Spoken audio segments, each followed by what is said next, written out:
Bonjour à tous, Franck Ropers, expert en punch silat et spécialiste de la self-défense. Donc aujourd'hui nous allons voir un sujet très sérieux, la défense contre couteau. Donc l'objectif de cette vidéo, c'est vous sensibiliser au danger du couteau. Et vous verrez qu'on est très loin de ce qu'on peut voir dans la salle d'arts martiaux.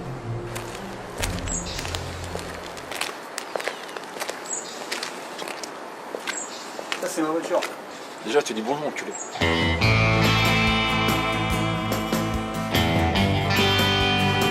Tu vas faire comment pour me bouger? Bah, je vais vous demander de partir. Il n'y a pas de jeu. On se calme. Donc là, vous avez vu, ma vie vient juste de s'arrêter. Donc ça va très vite. Là, on est vraiment dans la réalité. On est bien loin de la salle. Donc il faut savoir qu'aujourd'hui, les attaques avec arme blanche sont monnaie courante. Malheureusement. Donc quand on dit arme blanche, ça va beaucoup plus loin que le couteau. On parle toujours de couteau, mais en fait, donc vous avez effectivement ce type de couteau, Pinel, même beaucoup plus petit, et vous avez les petites machettes ou haches. Vous avez le tournevis, vous avez des outils qui sont faits maison, ce qu'on peut retrouver en prison malheureusement, en aiguise en fait. Donc il y a plein de choses d'objets. Donc ça c'est la base, mais ça va beaucoup plus loin.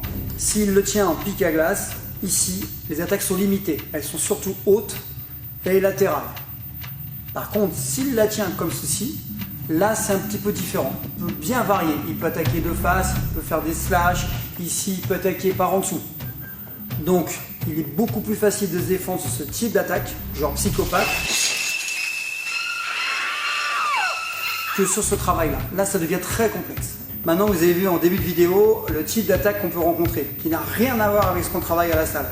C'est violent, c'est imprévisible, c'est rapide, sachant dans 90% des cas, le couteau n'a pas été vu par la victime.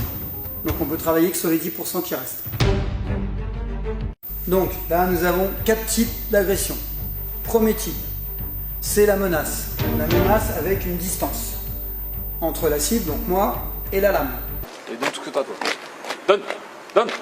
Ouais, c'est bon, viens pas. Cool.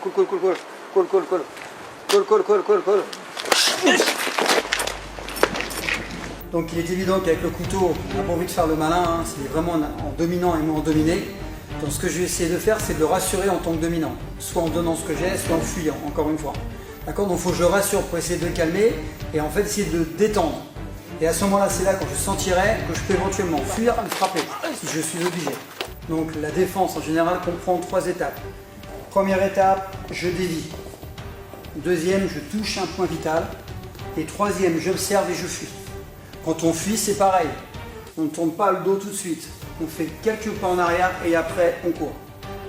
Pourquoi? Pour identifier l'arme toujours. Parce qu'il peut très bien vous piquer dans le dos. Il ne peut pas rentrer n'importe comment. Il va vous toucher. D'où l'intérêt de dévier l'arme et de toucher. Maintenant, il y a une règle très simple. Surtout ne pas mettre ses membres en dessous de la lame. Ni les mains, ni les pieds. Vous allez vous faire couper. Il faut dévier et essayer de toucher la cible la plus proche de vous.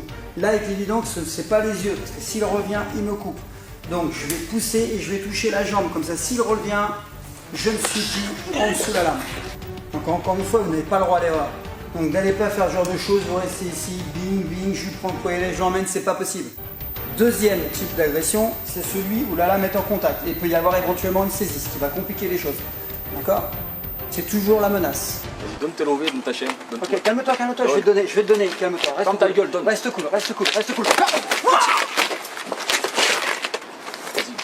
donne ta chaîne, donne tout. Je vais te donner. Tu restes calme, je vais te donner. Ferme ta gueule.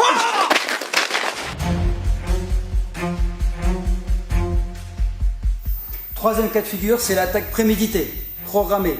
Donc là, il est à distance, il va me piquer, je ne sais pas quand. Voilà. Ça, j'ai vu la lame, j'ai eu la chance de voir encore la lame. Et la troisième, c'est l'attaque directe en slash, par exemple, où je ne suis pas prévenu. Voilà. Et ça, malheureusement, c'est des cas de figure qui arrivent.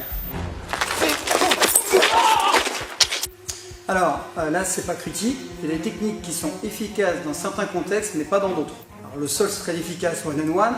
Par contre, si c'est beaucoup de monde autour, ça devient compliqué. Votre tête peut ressembler vite à un ballon. D'accord? Et notamment au couteau, c'est dangereux. Si vous mettez quelqu'un au sol et que la personne que vous immobilisez a le moyen d'accéder à une lame dans la poche, c'est ce qui arrive malheureusement, il va vous piquer.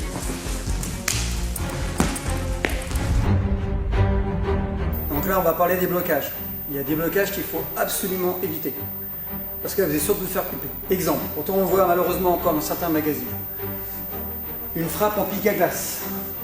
Là, je vais doucement parce que ce couteau coupe. Je ramène, le réflexe d'un attaquant, c'est de le ramener vers lui. Pourquoi? Parce que c'est ce qui le rend fort. Ce qui va se passer, c'est que je vais couper à ce niveau-là. Au même titre, je vais frapper abdomen. Il va ramener, il va couper au niveau des veines. Donc jamais bloqué en croix. Il n'y a pas de méthode miracle face à un couteau. Il n'y a pas de vérité vraie. Moi-même, contre un couteau, je fuis, je donne. D'accord? Mais si je ne peux pas m'en sortir, je vais essayer d'utiliser l'environnement, jeter un sac, jeter des clés. Si je peux saisir ce qui est à portée de la main, ça peut être une chaise, n'importe quoi, mettre une table en barrage, un porte-manteau, jeter un vêtement. Là, le cas de figure typique, je suis ici. J'essaie de faire barrage, simplement. Et quand je le sens, je jette par exemple au tableau. Et encore une fois, je fuis. Fuir. Mais pour fuir, il faut observer. On revient aux vidéos d'avant, d'autres vidéos, d'autres thématiques où j'expliquais, il faut observer. On ne fuit pas n'importe comment. Il faut éviter. Donc la prévention pour moi est la meilleure méthode et la meilleure défense contre une attaque au couteau. Alors aussi, pourquoi cette vidéo? C'est qu'il y a des cas de figure où il est impossible de fuir. Vous êtes coincé dans un compartiment de train, dans un ascenseur, dans un endroit qui est confiné. La fuite sera impossible, vous pouvez être saisi. Donc là, il faudra bien faire quelque chose. Donc c'est clair que ces quelques outils peuvent vous aider à sortir, pas indemne, mais à sortir vivant. C'est déjà bien. Écoutez, j'espère que cette vidéo vous a plu. Si c'est le cas, n'hésitez pas à liker, partager, commenter et télécharger votre guide de self-défense qui est dans la description juste en dessous.